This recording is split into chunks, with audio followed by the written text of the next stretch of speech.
The plan is simple. I'm gonna DoorDash until I can make $200, then go to the poker room and spin it up to 1,000. Now, I've just downloaded the Dasher app, so it says it's very busy right now, and apparently the average for drivers in the Dallas-Fort Worth area is $21 an hour, which is pretty good.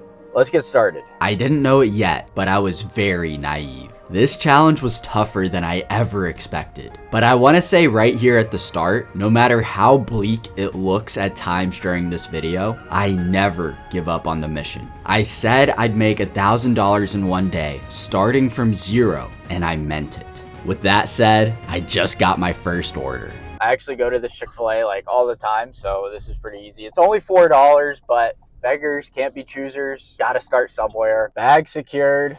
Jennifer, this is for you. But we run into trouble right away. There's construction going on at the drop-off point, and then a gate I can't get through. I'm not sure what to do, so I keep going. Right past Jennifer. I realize what happened, so I park, jog over to her, and hand off a delicious chicken sandwich. Dude, oh my god, that took like half an hour. If it's gonna go at this pace, we are completely screwed. I get back to driving and waiting for my second order, and where does that lead me? Back to Chick-fil-A. Okay, I got the order. This is like kind of funny, no? Safe service, our first priority. Is the implication that somebody is like gonna drug the Diet Coke from Chick-fil-A? I don't know, man, but the order is safe. Hey, I have a DoorDash. Thank you. So I get to drive past some very nice houses and even a golf course as I arrive to the spot and secure my second bag. All right, let's regroup. I've been at it for an hour and this isn't really going that well. I'm up $9, so at this pace, like, this will never end. I feel like the past two have been kind of tough, like time consuming wise. Hopefully we'll get some good orders in and start cruising. And it looks like it as we get $7 for this one. But then I pick up some Indian food, go to an apartment building, walk down a hallway, then another hallway, come through here, and go up an elevator to give my package to a lady in a bathrobe. $4 well earned. Next, I head to the place that has all the meats to take some food to a hotel for my best payday yet. That one was actually really easy. I think the whole thing took like 15 minutes. She just asked me to leave it at the front desk. That was awesome. $7 too. I mean, now we're cooking. With that momentum, I keep on driving, looking for action. But despite the app saying to expect an order within 2 minutes, I can't seem to get one. Finally, my services are requested again, and this one seems really good. $8 to pick up a couple of pizzas at this food truck, except Millie also wants a chocolate milkshake from McDonald's. So I drive another 16 minutes to the greatest business in American history to get it for her.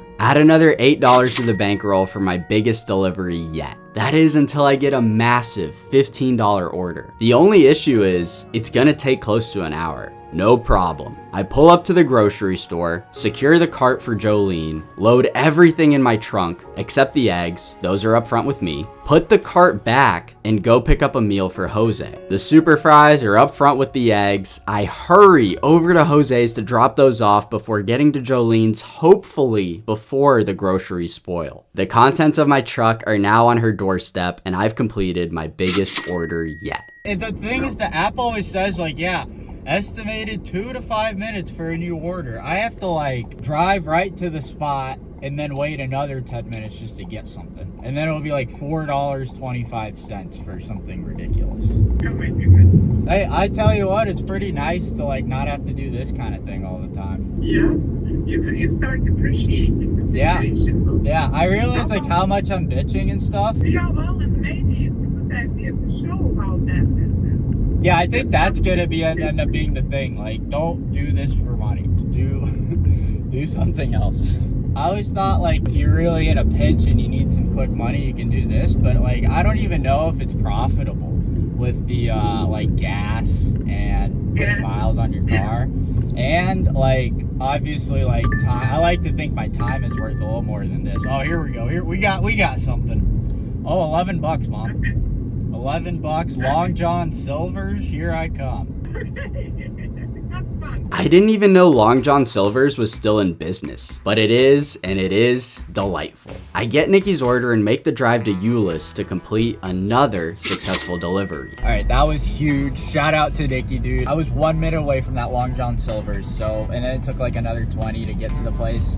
I don't know, we could even call it 30 minutes. 11 bucks, that's awesome. That's actually the pace that was promised when we started. Now it feels like we're cooking a little bit, right? 60 something earned so far, and it's picking up, man. It's picking up. Or is it? Apparently there are too many dashers in the area. I try to claim a spot for later, but the app is kind of glitchy, so I'm gonna eat too. I make my way to a little known Mexican restaurant, watch my favorite show, and I'm back on the road. Only $63 earned so far, but we pick up a $6 order as the sun goes down. I secure the hibachi and deliver it to another satisfied customer. No time to rest. The pizza is riding shotgun as I make my way all the way up to Flower Mound for a huge $13 score. At this point, I realize I should just stay in the area the app sends me to, instead of driving back to the card house every time. Flower Mound has lots of options: Italian, Mexican, and even the greatest business in the history of the American Empire. Then half an hour for cookies. Add $5 more to the war chest, and fellas, it's time to make a stand. I'm gonna dash for a little bit longer, just try to get a few more red chips to play with, but we're not gonna get 200, and that's okay. We can still run it up. Let's close this out. So we're gonna do a couple more orders before finally getting to play poker. For now, it's another double order. I pick up the Panda, then the T-Bell. I drop off the T-Bell, and then the Panda. That's another 5-ball, and I decide to do one last delivery. Forrest wants gas station tacos, and as God is my witness, I will get them to him. There's just one problem. Forrest lives in the colony, taking me even further away from the poker room. It's kind of a pain, but I didn't come this far just to come this far. I make the drive up there and bless Forrest with those delicious gas station tacos. $114 in earnings for the day, and now it's time. Time to make the drive I've been looking forward to all day. We're going to Texas Card House and putting 11 hours of DoorDash earnings on the table. I'm tired, but more than that, I'm nervous. After a whole day of driving, waiting, and driving some more, I'm nervous that it'll all be for nothing. If I lose tonight, what was even the point of all of this? Before I know it, I'm there. All right, I have $114 to play with. I wanted more. I couldn't get more. I did my best. We got to fight with the soldiers that we have. I'll tell you right now, I will do everything I possibly can to make that number in the top right of the screen turn into $1,000 by the end of the video. Enough dicking around. Let's play. Hey, can I get, I guess 110 in red and 4 white? Good luck to you. Thank you very much. Vlogging tonight? Oh yeah. All right. Oh yeah. I've had all day to think about how I want to play this. I'm gonna play very tight to start. I barely have $100 to work with and cannot add on or rebuy. I really don't want to punt off everything in one hand. So I stay patient, lose a couple blinds, as well as a $5 bomb pot where I wasn't even close, before finally getting in the action. I've got pocket 9s and raise it up to 10. Keep in mind, I've been dashing for $10 an hour all day. We get 4 callers and there's an ace on the flop. Usually I'd put in a small bet here, but given the situation, I can't risk any more of my stack. Flop checks through, turn doesn't help, and I have to fold. Seems like a tiny pot, but I'm now down to just 96 chips as I change tables. What doesn't change is my strategy. I fold a suited ace, good fold, easy fold, tight fold. All right, I'll play this one. I raise it up and both the blinds call. We flop top pair, so I keep betting. That gets it down to heads up, and the turn's a good one, 6 of spades. He checks, and with so many draws out there and me barely having more than a pot size bet behind, I'm gonna take a calculated risk. I'm 90% sure I have the best hand right now, and I don't wanna give him a good price to catch up. Again, it's really important to preserve my stack until I can build up enough chips to play normal. I go all in and he doesn't think long before folding. That's an important win, and we're now up to $130. I'm still playing very tight, doing stuff I've never done before, like limping with King Jack and folding after the big blind makes a raise. I'm seeing flops for cheap when I can, but overall, I'm blinding out. Then I pick up pocket eights on the button. A made hand like this is exactly what I want to play. I raised a 15 over 2 limps and only seat 3 makes the call. The flop has 2 aces on it and I bet 10 for protection. He calls, the turn's a low card, and usually I would make another small bet in position, but I'm being as risk averse as I can, so I check back. River doesn't change much and he bets 20. He limp called, so I don't think he'll have many aces, and he could even be value betting a worse 2 pair. I call, and he did limp call with an ace. If you watch my videos, you know this is a small pot. This kind of hand would never even make it into the vlog, but right now, a $45 loss is massive. After folding the next hand, I'm down to just $65 after over 12 hours of work. I get ace queen and raise it. Not 1, not 2, not 3, but 4 players call. This could be the pot that gets us going, or not. I check, the other guys start betting, and I fold. After folding my blinds as well, I'm down to just $52. A couple hands later, I get pocket 5s. There's a straddle and 2 limps before me. Gentlemen, I've given it everything I could, but I fear the time has come. I'm all in for my last $52, ready to meet my fate. But wait a second, they all fold. Okay, we survived, but with just 69, haha, nice. Chips, we're still staring at defeat. Sure enough, after a few more hands, I'm right back to nursing a $52 stack. But I do pick up a really good hand. I raise over 2 limps and get 1 caller. This time the flop is great. 10s are an overpair. I bet small and he calls. Turn's good too. Sitting on just $27, the decision is simple. I'm all in, and surprisingly, he makes a quick fold. That brings the total back above $80, and I decide I'm not gonna sit around and blind out anymore. Let's loosen up the range a bit. I raise over a limp with Jack 8 suited and 2 guys call. We flop a flush draw. The big blind leads for 10, and honestly, I should probably go all in to realize my equity and put max pressure on the opponent. But I just call, which keeps the 3rd player in as well. Great turn. Now it's the small blind who leads for 25. Big blind folds, and with the 3rd nuts, I go all in for the 4th time tonight. Difference this time is our opponent calls. Don't let me get 1. Don't let me get 1. We've got green chips, boys. $185. Still a very long way from 1K, but we chop up another bomb pot the next hand to get to 213. And the hand after that,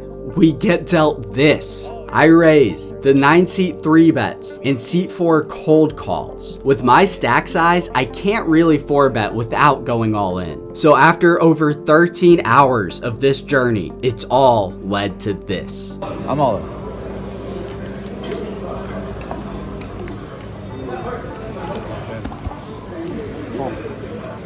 And you see him come in, it's not good. I'll live with it. You have aces? That's a really nitty thing to ask, my bad. Open for the best.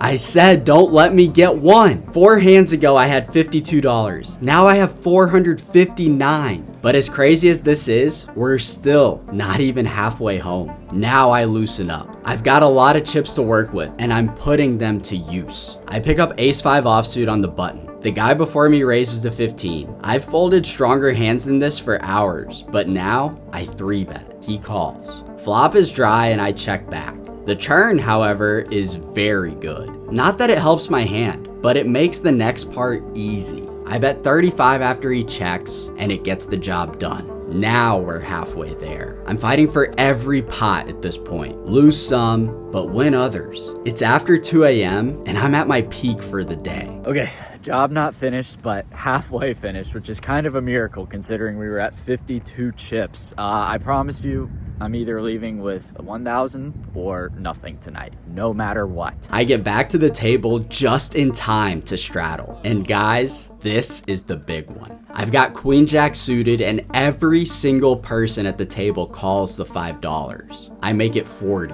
That gets it down to 3 of us and we flop a straight draw. I bet about half the pot. The first guy folds, would love to win it right here, but the 3C, who I've been battling with all night, calls. Turn brings no help. He checks and, well, I've been showing down monsters this whole time. I'm not here to just make a profit. I have to win $1,000, which means I have to take big risks to get there. I put the pressure on with a big bet. He thinks for a long time and decides to make another call. I now only have $233 left in my stack. I've been lucky to make it this far, but now most of my profit is in the pot. I only have 6 clean outs, and the river does not let me down at all. We have the nuts. All right, everybody stay calm. I want him to think I have a decision when all I'm really thinking about is Vegas and the fucking resorts world. If he calls this jam, it's all over.